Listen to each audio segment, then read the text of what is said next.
இயேசு போகிறார் என்று கேள்விப்பட்ட போது நாம் இதற்கு மாறலை என்று அழைத்தோம். எல்லாம் நம்மளை பயன்படுத்தினாங்க, அதற்கினாங்க. ஏய் குருடா, நீ பேசாம இரு, நீ ஏன் இயேசுவை கூப்பிடுகிறாய் என்று அர்த்தத்தினாங்க. ஆனா அவன் மௌனமாக இருக்கிறார். எல்லாம் அதற்காகவே நான் ஏன் கூப்பிட வேண்டும் என்று சொல்லி கூட என்னல்ல.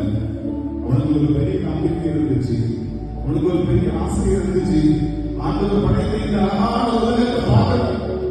எல்லாரும் எவ்வளவு அழகா வாழ்ந்து கொண்டிருக்கிறாங்க, சந்தோஷமா இருக்கிறாங்க. நான் இரண்டு கண்களும் பார்வையில்லாமல் உலகத்தில் ஒரு குருடனாக இருக்கிறேன். என்ன கொண்டு இந்த உலகத்தில் குடும்பத்துக்கு என்ன பிரயோஜனம்? நீங்க அநேகருடைய வாழ்க்கை குருடாக இருக்கிறது எது தெரியுமா? சாத்தானுடைய மனக்கண்களை குருடாக்கி இருக்கிறார்.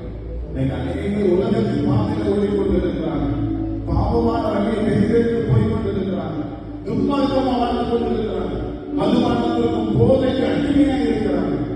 என் அன்பு வாழ்க்கை தம்பி தங்கை அவன் அதிகமாக நேசிக்கிறான்.